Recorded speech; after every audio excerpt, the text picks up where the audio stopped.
Hi friends, welcome to Balote classes. आज हम पिछले वीडियो में हमने जाना कि टेंस किसे कहते हैं और टेंस कितने प्रकार के होते हैं। आज हम उसकी नेक्स्ट वीडियो में जानेंगे प्रेजेंट सिंपल टेंस के बारे में। प्रेजेंट सिंपल टेंस की मान ली हिंदी वाक्यों की बात करें, मतलब हिंदी वाक्यों की बात में इस टेंस के हिंदी वाक्यों के अंत में ता है, ती है, ते हैं, ता हूँ इत्यादि शब्द आते हैं।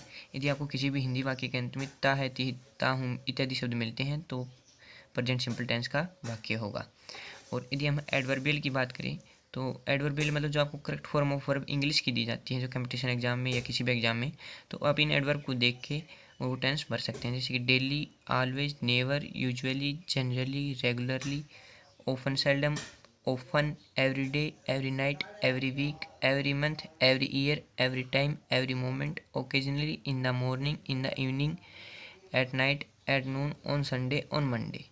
ठीक है फ्रेंड्स, ये अगर आपको एडवर्ब मिलती हैं तो प्रेजेंट सिंपल टेंस का यूज़ करना है। अब जैसे कि हम इसके स्ट्रक्चर की बात करें तो स्ट्रक्चर में सबसे पहले अफर्मेटिव सेंटेंस, जो सकारात्मक वाक्य जो होता है उसकी स्ट्रक्चर, सबसे पहले उसका स्ट्रक्चर होगा सब्जेक्ट प्लस वर्ब की फर्स्ट फॉर्म प्लस एस या ई एस प्लस ऑब्जेक्ट, ये उसका स्ट्रक्चर होगा।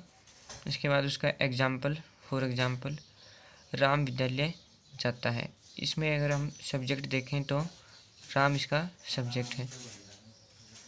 राम गोज टू स्कूल, ये इसका वाक्य बना।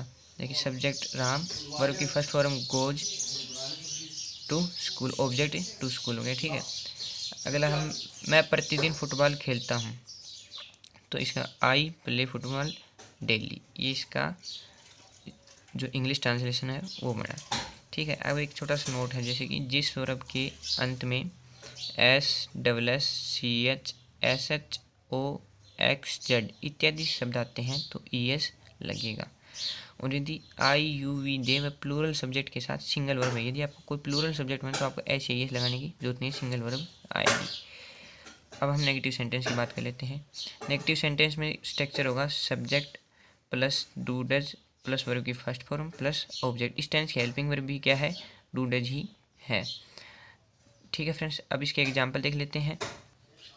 इसका एग्जाम्पल मोहन रोज़ाना अखबार नहीं पढ़ता है, तो इसमें मोहन मोहन सिंगल है, सिंगुलर है, तो does not read A newspaper daily. अगर ये प्लूरल होता, मतलब मान लो आई होता, तो इसकी जगह आई डू नॉट, आई के साथ क्या लगेगा, डू नॉट, प्लूरल के साथ हमेशा डू लगेगा।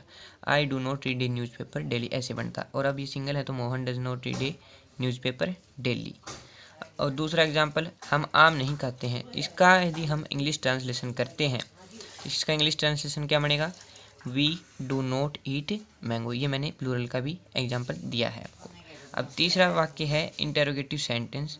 इंटेरोगेटिव सेंटेंस का जो स्ट्रक्चर है वो होगा do does plus subject plus verb की first form plus object plus question mark. कई बच्चे जो है क्वेश्चन मार्क नहीं लगाते, इसका बहुत ही अहम रोल होता है, जो क्वेश्चन मार्क जरूर लगाएं इस स्ट्रक्चर में। तो इसका एग्जाम्पल देखते हैं हम। तो इसका एग्जाम्पल है क्या रमेश हमेशा दूध पीता है, तो इसमें सोशल वाक्य क्या से शुरू है, मतलब इसमें जो कोई पर्सन का भाव होगा आपको। ठीक है, इसका पर्सन का भाव जैसे कि does Ramesh drink milk always, क्या रमेश ड्रिंक मतलब पीना, तो does Ramesh drink milk always, always मतलब हमेशा। ठीक है, ऑलवेज हमने एडवर्ब में दिया था वो, तो क्या रमेश हमेशा दूध पीता है, इसकी इंग्लिश ये आ जाएगी। और यदि हम अगला एग्जाम्पल ले, क्या तुम हमेशा गाना गाते हो, तो इसका एग्जाम्पल होगा do you sing a song always, ये इसका इंग्लिश ट्रांसलेशन है। ठीक है, अब अगला जो है इंटेरोगेटिव नेगेटिव सेंटेंस, जो चौथा प्रकार वाक्य है, उसमें कुछ नहीं लगाना आपको, do does plus subject plus not plus verb की फर्स्ट फॉर्म प्लस ऑब्जेक्ट, ये करना है आपको और कुछ ही नहीं करना, और प्लस क्वेश्चन मार्क, ये तो भूलना मत। इसका एग्जाम्पल फॉर एग्जाम्पल बताएं हम। इसका एग्जाम्पल है क्या मैं खाना नहीं खाता हूँ, तो do I not eat food plus question mark, do I not eat food, ये इसकी इंग्लिश ट्रांसलेशन हो जाएगी। ठीक है, अब अगला 5 का जो है क्वेश्चन वर्ड इंटरोगेटिव, जो क्वेश्चन वर्ड वाले जो सेंटेंस होते हैं वो कैसे बनते हैं, जैसे उसमें उसका स्ट्रक्चर होगा question word plus do does plus subject plus verb की first form plus object plus question mark.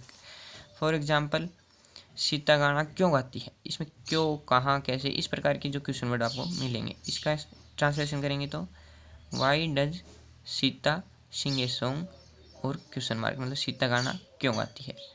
और अगला स्ट्रक्चर जो है, अगला प्रकार का वाक्य वो है question word interrogative negative sentence. इसको बनाने के लिए सबसे पहले इसका स्ट्रक्चर होगा question word plus do does plus subject plus not plus V first plus object और क्वेश्चन मार्क। ठीक है, हम उसका एग्जाम्पल लें। एग्जाम्पल क्या होगा, केशव विद्यालय क्यों नहीं जाता है। ठीक है, ये क्वेश्चन वर्ड इंटरोगेटिव नेगेटिव का एग्जाम्पल है। तो इसका एग्जाम्पल आएगा why does Keshav not go to school. ठीक है फ्रेंड्स, अब आज हमने जाना प्रेजेंट सिंपल के जो 6 वाक्य के प्रकार होते हैं, उनकी स्ट्रक्चर्स, वाक्य को कैसे बनाते हैं, उनकी हिंदी वाक्यों की पहचान और एडवर्ब क्लियर्स। और अब हम अगली वीडियो में जानेंगे इसके कुछ नॉर्मल जो फैक्ट्स होते हैं, जो कुछ फैक्ट्स बच गए इसके, वो हम अगली वीडियो में जानेंगे। इसके लिए थैंक्स फॉर वाचिंग। और अगर आपको वीडियो हमारी पसंद आई हो तो लाइक शेयर सब्सक्राइब करना न भूलें हमारे चैनल को बालोटे क्लासेस। थैंक्स।